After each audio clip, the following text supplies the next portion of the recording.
Hello everybody, and welcome to the Wednesday edition of Video Clips. And just to comment on the videos this week, they're a tiny bit shorter because I'm under a lot of pressure to finish the manuscript for our book, COVID Operation. So I'm working very hard to get that done for many, many reasons and just have the project done. So anyway, I have lots of information to share with you, but sometimes these videos are 15 or 20 or 25 minutes long, and they're not going to be this week, so I can get that done. The second thing I want to mention is thank you to everybody who sent good wishes for Schroeder's birthday, which was on August 13th. He is 16 years old, sweet 16, and he got new toys for his birthday, his favorite of which is a carrot that is catnip-filled and crinkly toy, and it's about as big as he is. Honest to God, it's about this big, and he's been laying on his carrot and holding it in the kitchen for the last few days. So thank you for all the good birthday wishes for my furry little friend. So a couple of announcements. It is that time of the summer, getting ready for a fall semester. We have some wonderful classes coming up on how to do meal planning for people enrolled in our Nutrition Educator program, which is the alternative to dietetics. Chemistry is being offered, and plant-based nutrition and health. And these courses are open to people who aren't enrolled in our degree programs. You can audit or just take a class because you want to take a class, just like any other institution of higher learning. Also coming up fall semester, the Diet and Lifestyle Intervention course, people who are interested in some of our professional development programs to do the kind of work that we do here at Wellness Forum. That's a component of that course and of those programs. And also, I'm going to teach a class called Cancer 201, which is an analysis of alternative treatments for cancer patients in some detail. I've had a marvelous researcher a couple of marvelous researchers actually working on this. And so if you're curious about things like Rife technology and Hoxsey and many things that cancer patients are told to look into, we're going to present really good knowledge about and scientific data about all of that. And a couple of other things, if you like what we're doing in terms of working toward freedom and some of the things that we're doing at MakeAmericans.freeagain.com. We're not taking donations and that sort of thing. Just buy things from us. We have wonderful educational courses and products, and if you buy things from us, that supports what we're doing here. We'll take care of the rest. And thank you for all your good wishes and the support that you've given us during this time. So yesterday I talked about data, and I'm going to continue to talk about data today. And I'll start with, in the UK, they are adjusting data. Well, it's been suggested that the data be adjusted in terms of death rates and some other accompanying data. So anyway, according to a new study, actual deaths in the UK due to COVID are somewhere between 54 and 63% lower than implied by the standard measures. And the reason is that there are so many deaths that are being attributed to COVID that actually aren't COVID deaths, and also many other contributions to mortality, which includes that many people did not get health care that was needed. All the definitions are fuzzy in COVID land, and one of them is what's essential and what's not. And we saw that with the lockdowns in which businesses were being closed versus allowed to stay open. And we see that also with healthcare procedures. I mean, we had many clients here who were unable to get diagnostic testing done, who had cancer, or to start treatment and that sort of thing. And kind of hard to imagine how those things aren't termed essential. But anyway, the authors of the study were Carla Glass, who's a professor of financial economics and a data scientist, economic data scientist with a university, Sam Williams, founder of and director of Economic Insight, and Alice Dare Crooks, who's a consultant at Economic Insight. And anyway, one of the things that they talk about is, in addition to the death rates needing to be adjusted, that there needs to be some recognition of the collateral damage and the deaths that were attributable to that should be attributed to COVID, not because the deaths were actually COVID, but because they were attributed to the lockdown. And they say that the lockdown, the collateral damage was significant. They also confirmed that the COVID deaths were in the elderly, but not just the elderly, in the very elderly. Like the vast majority of them were between 75 and up, and a significant percentage over 85 years of age. So there was a lot of scaring going on about younger people getting COVID, and they do. There's no doubt about that. But we're still at a place where if you're under 65 years of age, your risk of getting it is low, and your risk of something bad happening is really, really low.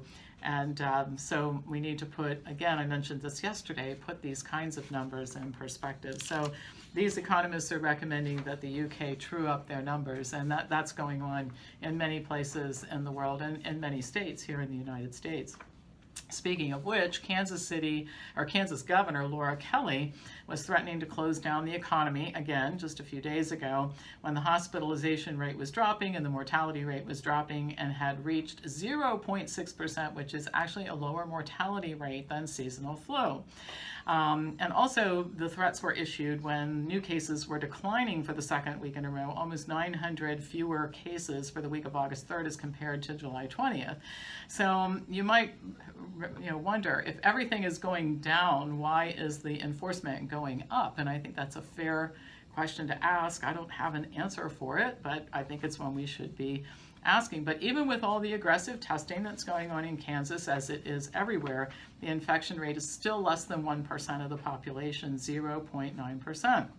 And so from the perspective of the entire state, there are no new cases in 23 counties, and 45 counties reported 5 or fewer in Kansas. So in other words, what's happened is we went from flatten the curve so that we don't overwhelm the hospitals to, I don't know what the goal is. I don't know when this stops. There's no end in sight, because even when numbers get better, things don't get better. So I think another fair question is, when are you going to let our people go? At what point? Do we have to have no cases for, I don't know, 25 years? Or it just seems it's just incomprehensible to me to wonder or to think about why a governor would take these actions based on the data I just shared with you. Now, Governor Kelly, or the Empress Kelly's co-conspirator, Health Department Secretary Lee Norman, kind of cut from the same cloth, and this guy was caught misrepresenting data concerning the efficacy of masks, and he drew some excellent charts. It kind of reminds me of when our health director was doing this kind of thing. Lots of lines going all over the place that don't really mean anything, but when somebody actually sat down and analyzed the data, it showed that the counties with mask mandates had 77% more daily cases per capita than the county without mandates, which calls into question, why the heck are we wearing these masks? So that's what's going on in Kansas. Now, this is a really interesting thing that goes to why people should look into things more when they see things on the internet. An Arizona State University professor who documented her battle against COVID-19 on Twitter and subsequently died from the disease was found to have never existed. So it was kind of an elaborate hoax, but a Twitter user who identified as @sciencing_by claimed to be an indigenous pro-LGBTQ professor who was a member of the Hopi Native American tribe and forced to teach during the coronavirus outbreak. And for months, she talked about having developed, or the person talked about having developed COVID-19 as a result of being forced to teach in person in April, then tweeting about the need for help fighting the misinformation campaign. We must keep bad information that is untrue from appearing on Facebook. Look what happened to me. Tweeted about the social injustice, the professor's indigenous heritage as a member of the Hopi tribe, the LGBTQ experience in academia, and all of this in the battle with COVID-19. It became a really popular account. And here's the background. According to the New York Times, the account was set up in 2016. frequently mentioned former Vanderbilt University assistant professor of neurology Beth Ann McLaughlin back then. Posted often around issues around social justice and the sciences with a focus on activism and research about sexual harassment. There were tweets about McLaughlin, and there was even a petition promoted to get McLaughlin tenure at the university, which was declined. She appealed the decision because she said that it was unfair that she didn't get tenure because she had testified in a sexual harassment case against a professor. So she tried to have the decision overturned, and then she left Vanderbilt and kind of disappeared from sight in 2019. Well, to pick up the story, that's the background. McLaughlin, who turned out to be the person behind this Twitter account, tweeted that sciencing_by died on July 31st from COVID. And here's what she tweeted. She was a fierce protector of people. She let me take my shoulders away from my ears, knowing she was meaner and more loving than anyone else. No one has ever had my back like that. I don't know what I'm going to do. She was supposed to get Hopi Talisman for Health as gifts for us, but she ran out. In another tweet, McLaughlin writes, God, the irony of running out of health talisman. In an act that just almost is amazing, McLaughlin invited multiple professors to a memorial that she organized for this fictitious person on Zoom. And what was even more incredible is that so many people in the sciences, they sent condolences, people in academia who said that they knew the professor. Now, the person never existed, yet this fictitious person was receiving condolences based on a fictitious account, fictitious person displayed in this Twitter account. So I would like to ask some of the people who were commenting about how great she was and how much they missed her, do you realize that she didn't exist? All right, so both Arizona State and the Hopi tribe eventually reported that they couldn't find this person. And then over the weekend, people started to figure out the hoax, and Twitter suspended the @sciencing_by account along with McLaughlin. So ASU confirmed in an email, quote, unfortunately, this appears to be a hoax. We've been looking into this since this weekend, can't verify any connection with the university.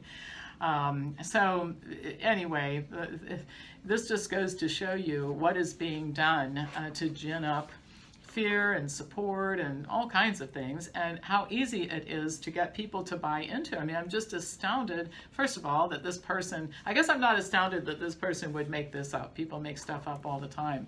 What I am astounded at is that people claim to have met the fictitious person and attended the memorial and expressed deep condolences and how much they were going to miss this person who never existed. And gosh, if that isn't an advertisement for we need to do something about academia, I don't know what is.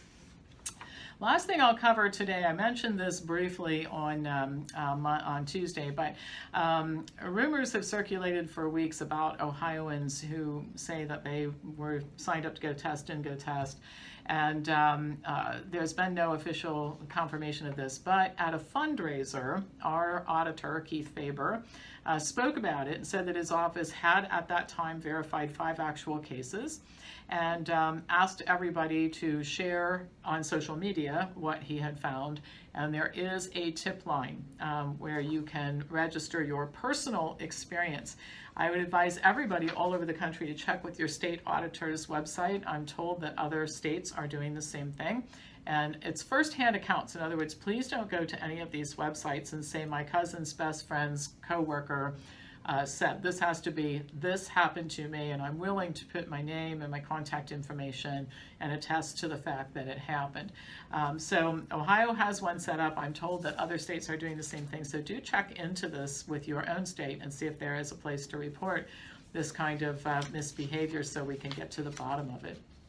All right, that's all for today. As usual, pass this on to people who you think might enjoy learning the truth about all of this that's going on, and I'll be back to you tomorrow with more news.